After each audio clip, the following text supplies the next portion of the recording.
You've broken your promise not to do that. You've betrayed Jeffrey Epstein's victims and survivors. You've turned your back on the career law enforcement officers of the FBI. And as a result, you've left all of us less safe than before. Mr. Chairman, I yield back. Gentleman yields back. That opening statement may have been longer than any book director's ever written or anyone else has written. Without objection, all of the opening statements will be included in the record. We will now introduce today's witness. Mr. Patel has been the director of the FBI since February of 2025. He previously served as chief of staff at the Department of Defense, deputy director of national intelligence with the National Security Council, and also as a congressional staffer, as a federal prosecutor, where he focused on national security cases. And he also worked as a public defender in the state of Florida. We welcome our witness, appreciate his work, and thank him for appearing here today. We will begin by swearing you in. Director, would you please stand, raise your right hand. Do you swear or affirm under penalty of perjury that the testimony you're about to give is true and correct to the best of your knowledge, information, and belief, so help you God? Let the record reflect that the witness has answered in the affirmative. You can be seated as you are. You know, you've been through this yesterday. Did a fine job. Please know that your written testimony will be entered into the record in its entirety. Accordingly, we ask that you summarize your testimony. Director, you may begin. Good morning, Mr. Chairman, Ranking Member Raskin, and members of the committee. I want to begin today by discussing the appalling assassination of Charlie Kirk. It's important for this FBI to be transparent without jeopardizing our investigation, so a little bit of the timeline is important.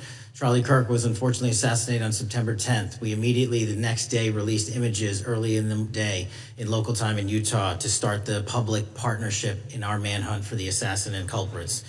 At approximately 5 p.m. local time, I arrived on the ground and walked the crime scene myself. And we flew multiple FBI assets in and out to process DNA simultaneously while bringing in evidence response technicians, hostage rescue teams, and other experts to assist state and local law enforcement with their investigation.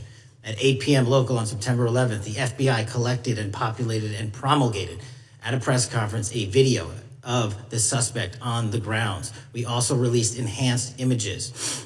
Due to that release that I directed and ordered, the suspect involved was apprehended and in custody at 10 p.m. local time. That's less than 2 hours after we did the video release and the photo release. So within 33 hours, that individual suspect was in custody, and his family, who has since been interrogated, specifically stated to FBI interrogators that because of the video that the FBI released at my direction and because of the photographs that they released, they identified their son, they confronted their son when he swung by their home, and that's what led to his apprehension. We are still, the FBI has that investigation ongoing, and it continues to be ongoing, and I want to thank the state of Utah and the state and local authorities there. And I also want to thank the Attorney General and President Trump for directing resources to allow us to conduct that investigation as we have.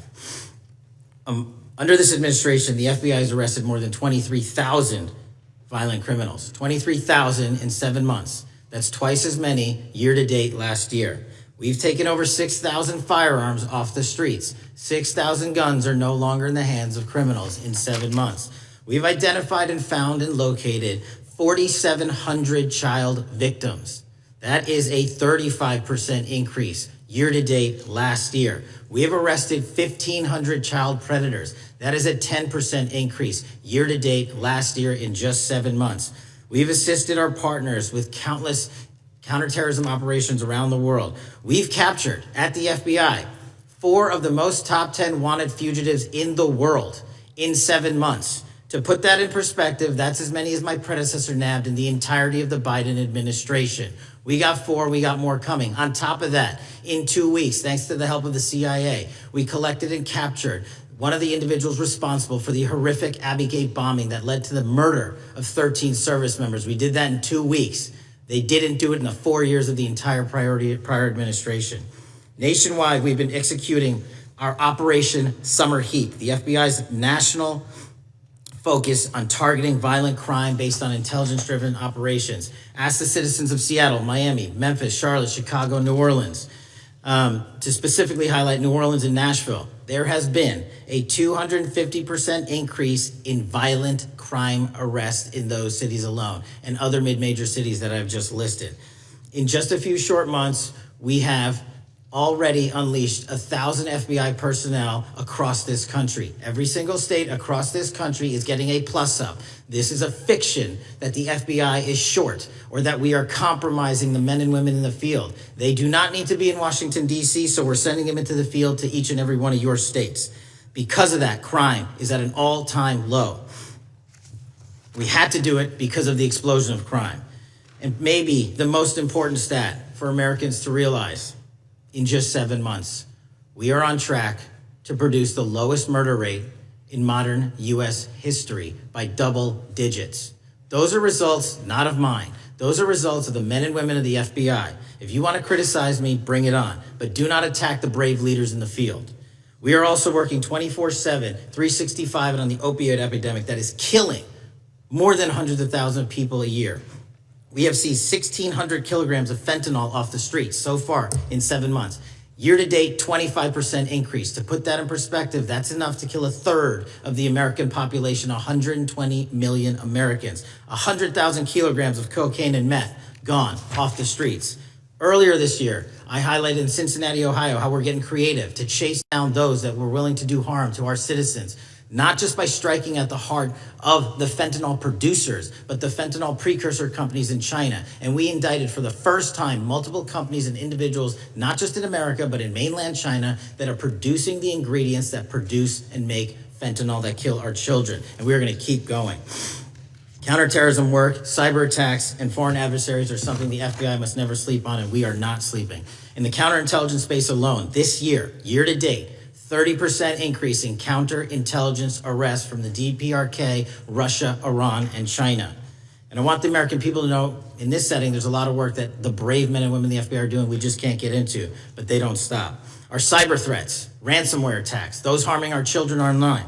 We have nearly a 20% increase in indictments arrests in 7 months alone this year. We're going after those that harm our malware, infrastructure systems, telecom systems, and energy structure. Combating SALT and Vault typhoons are just a little bit of the examples we're doing.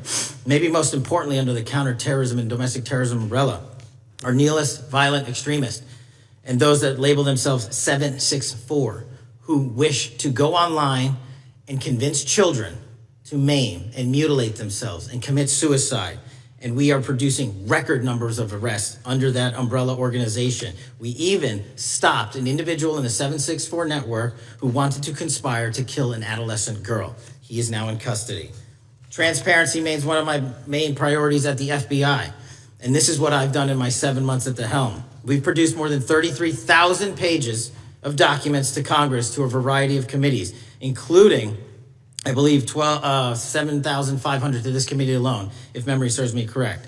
To put the 33,000 in perspective, my predecessor in 7 years produced 13,000 pages in total to the United States Congress. His predecessor in 4 years produced 3,000 pages in total. I repeat, I have produced 33,000 pages in 7 years to this Congress and will continue to do so.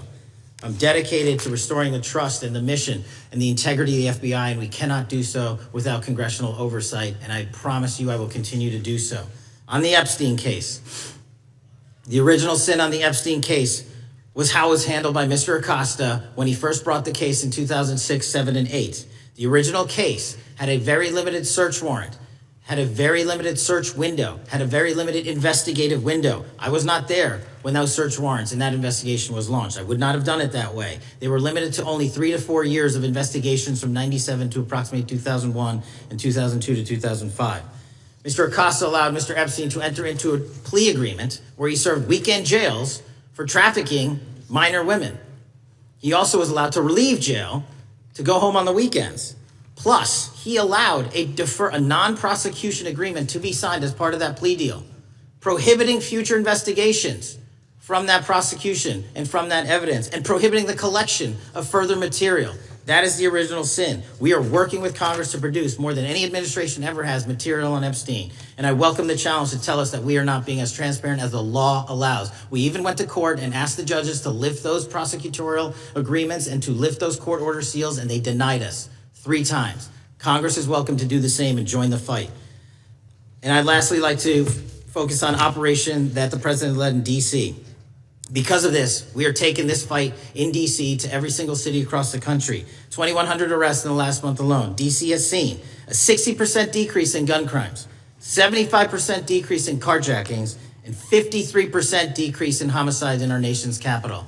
And rightly so. We're bringing that fight to the streets of America. I want to thank you for your support, and I'm proud to be the director that leads this FBI into a new headquarters building that they've needed for decades, saving the taxpayer $3.5 billion and also providing our workforce a safe environment. If you don't know the calamity that is the Hoover Building, I invite each and every one of you to walk around. I'll give you a tour myself, and you can see where the cement falls on the heads of our employees that is only to be saved by netting.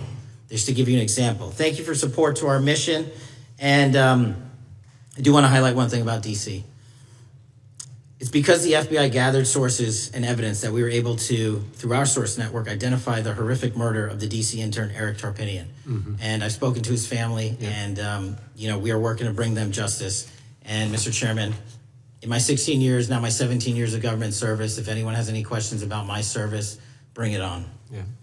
Thank you, Director. We will now proceed under the 5-minute rule. The chair recognizes the gentleman from California, Mr. Ison. Director, delighted to have you here. You are a breath of fresh air. As you outlined,